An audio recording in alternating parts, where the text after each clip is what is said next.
a questão da ação do Espírito Santo na igreja, principalmente relacionada aos sacramentos. O senhor citou na sua explicação no bloco anterior a questão do ruá, do sopro de Deus. Existe um ponto na liturgia, né, em alguma celebração durante o ano, que essa presença do ruá está presente, inclusive da maneira como a gente pensa do sopro, do vento? Existe na liturgia do Crisma, uma vez no ano, no nosso rito latino, na quinta-feira santa, pela manhã, quando o bispo consagra os óleos que serão usados ao longo do ano e, sobretudo, o óleo do Crisma, que é o óleo principal, o óleo pelo qual se comunica o dom do Espírito Santo aos que são confirmados, aos que são ordenados, que comunica o dom do Espírito Santo para consagrar igrejas, altares, objetos, etc. Nesse rito se prevê que o bispo sopre sobre os olhos, denotando essa ruá, né? Esse ar que sai da boca de Deus e santifica, transforma todas as coisas. Então, aquele que é um óleo inerte, pelo sopro, se torna vivificador. É como se a gente dissesse que toda vez que aquele óleo for usado, esse sopro está presente? Isso. O óleo, ele torna presente, ele atualiza a força do Espírito que já foi comunicada àquele óleo por aquele ato do sopro. No rito extraordinário, rito romano extraordinário, na vigília pascal, o rito de São Pio V, né? Para a vigília pascal, se previa, né? Aliás, se prevê, porque não foi abolido, ele só é extraordinário. Verdade. Mas se prevê que na consagração, na bênção, melhor dizendo, da água batismal, na qual serão imergidos os catecúmenos, o próprio sacerdote ele sopra sobre a água, ele faz 3 cruzes soprando assim sobre a água, significando justamente a comunicação do poder do Espírito Santo àquelas águas, para que ao tocar o catecúmeno elas comuniquem vida. Que bonito, interessante. Esses detalhes da liturgia são sempre belos, ricos, e a gente aprende muito com eles. Para lembrar a pergunta que fiz no bloco anterior, que disse que o senhor faria nesse bloco para o senhor responder, obviamente a ação do Espírito Santo está presente em toda a igreja e nos sacramentos de uma maneira específica e uma maneira profunda. Obviamente que a gente tem uma parte da ação sacramental que a gente vê, por exemplo, a gente vê a água sendo derramada na cabeça da criança, do adulto, etc. O que a gente não vê é aquela pessoa sendo lavada do seu pecado original, o próprio Cristo sendo, a pessoa sendo configurada a Cristo, etc., como os efeitos do batismo. Essa ação do Espírito Santo, ela pode ser barrada propositadamente por um homem. Por exemplo, se o sacerdote, por alguma razão, não tiver intenção de fazer aquele sacramento como a igreja manda, ou quiser apenas fazer uma encenação, é possível barrar a ação desse Espírito Santo pela força ou negação, né, do próprio homem diante daquela verdade? Olha, se você tem um ministro ordenado validamente, realizando aquilo que a igreja realiza, por mais que ele não tenha intenção pessoal suficiente, por mais que ele não tenha fé pessoal suficiente, ele não tem o poder de impedir. Um sacramento, ele é operado na força do Espírito Santo que opera na igreja, e, portanto, todo sacramento é um ato da igreja, um ato de Cristo, não é um ato do ministro. Então, nos sacramentos, ninguém pode impedir. Havia um padre, no primeiro milênio, chamado Donatus. Ele dizia que a validade do sacramento depende da santidade do ministro. A igreja condenou essa heresia, o chamado donatismo. O donatismo, né? A famosa heresia do donatismo. Por causa do nome do padre que cunhou essa teoria, Donatus. Certo. Justamente porque o sacramento, ele não é um ato do ministro, ele é um ato de Cristo na igreja. Então, ainda que eu não esteja em estado de graça, é correto e necessário que eu esteja. Porém, se eu não estiver, a eficácia daquele sacramento não depende do meu estado pessoal, de graça ou não. Certo. Suponhamos que o padre não tenha fé. Ele pessoalmente acha que aquilo é um símbolo, etc. Olha, se ele é um ministro ordenado validamente na igreja, aquele sacramento acontece. ele só pode impedir aquele sacramento de ser eficaz se ele trair a matéria ou a forma do sacramento. Então, eu tanto quero impedir ou encenar que eu vou consagrar aqui, ao invés de usar ázimo, no caso do rito latino, ao invés de eu usar aqui a hóstia, eu vou usar uma broa de milho. Esse sacramento é inválido.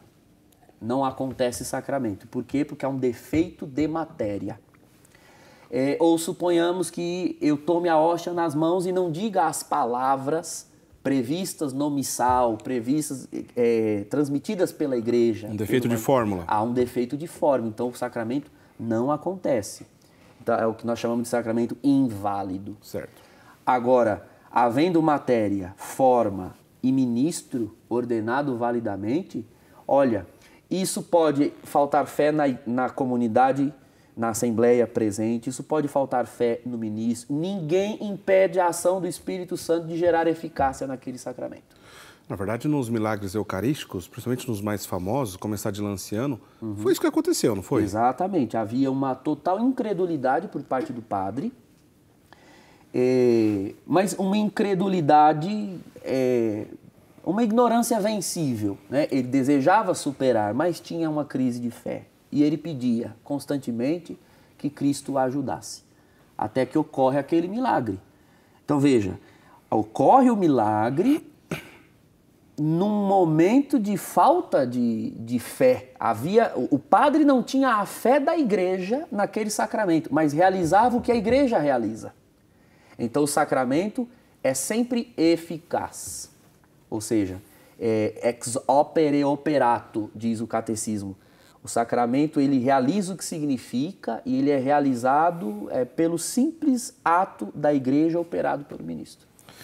Interessante. Na semana passada, Padre Douglas, eu lembro que o senhor comentou aqui com a gente sobre algumas heresias, então, na história do cristianismo, relacionadas à pessoa do Espírito Santo. No século XIII, houve uma heresia devastadora na Europa, especialmente a partir da França, na cidade de Albi, por isso que essa heresia é conhecida tanto como catarismo dos cátaros, ou albigenses, né? Portanto, na cidade de Albi, que o assunto do catarismo é um pouco longo, mas resumindo, né, uma heresia que, principalmente a partir de 1214, 1215, passou a ficar popular em toda a Europa, um pensamento na qual eles acreditavam que um Deus que era bom só poderia criar coisas relacionadas ao Espírito, e as coisas relacionadas à matéria, esse Deus bom não poderia ter criado. Portanto, seria um outro Deus, um Deus mau, né, um Deus mau criando as coisas relacionadas ao Espírito, a matéria, e um Deus bom, as coisas relacionadas ao Espírito. Esse dualismo não foi a primeira vez que apareceu na igreja, já teve outras correntes lá atrás, como o maniqueísmo, por exemplo, que defendia mais ou menos essa verdade. Mas só que o catarismo cresceu, influenciou muita gente na igreja. Por exemplo, como é que poderia, na cabeça de uma pessoa que acreditava nisso, acreditar que o corpo de Cristo poderia ser coisa boa, já que o corpo é matéria, né? Nos casos mais graves, algumas pessoas que defendiam essa corrente acabavam invadindo, por exemplo, um vilarejo e assassinando mulheres grávidas, pois se a mulher está grávida, ela está gerando matéria, portanto não pode ser coisa boa. Era contra o casamento, porque ali há uma união de matéria, etc. Enfim, essa corrente dos cátaros, do catarismo, muitos santos combateram ela. Para dar um exemplo, Santo Antônio de Pádua, entre tantos outros. A leitura desses cátaros, a gente pode também acrescentar nessa lista de heresias relacionadas ao Espírito Santo. Como é que fica a relação do Espírito Santo a partir do catarismo do século XIII? Ela é uma soma, a heresia albingense é uma soma de diversas teorias de mau gosto da história da igreja, né? Vai ali uma xícara de gnosticismo, com duas de pelagianismo, maniqueísmo, etc. Sendo assim, não foge de ter a sua boa porção de heresia pneumatômaca. O Espírito Santo, a grande obra do Espírito Santo na história da humanidade é a encarnação do Verbo. E essa encarnação que se prolonga na história por meio dos sacramentos, por meio da materialidade da revelação, ou seja, um Deus que é todo Espírito e puro Espírito, agora se encarnou e se fez homem. E o mesmo Espírito que encarnou o Verbo no ventre da Virgem Maria, encarna este Verbo na igreja. Né? E encarna de que forma? Por meio dos sacramentos, por meio do estilo de vida dos cristãos, gerando experiência com Jesus Cristo, etc.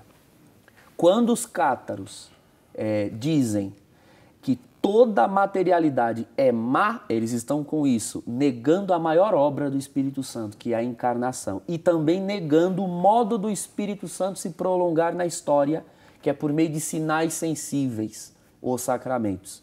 E eles inauguram com isso uma concepção distorcida de presença do Espírito Santo, que é uma presença geradora de espiritualismo. Ou seja, somente aquilo que é espírito e puramente espiritual tem validade, tem pureza, né? Daí a palavra cátaro, cátar em grego é os puros, e eles começam a pregar justamente isso, de que é possível uma purificação por meio do meu esforço pessoal, com disciplina, ascese, porque o Espírito Santo já está em mim gerando esta purificação. Eu não preciso que o Espírito venha a mim por mediações sensíveis. Isso é um pouco de pelagianismo também, um pouco mais, né, salvo as devidas proporções, claro, mas há aqui uma recusa dos meios ordinários da ação do Espírito Santo na história da Igreja.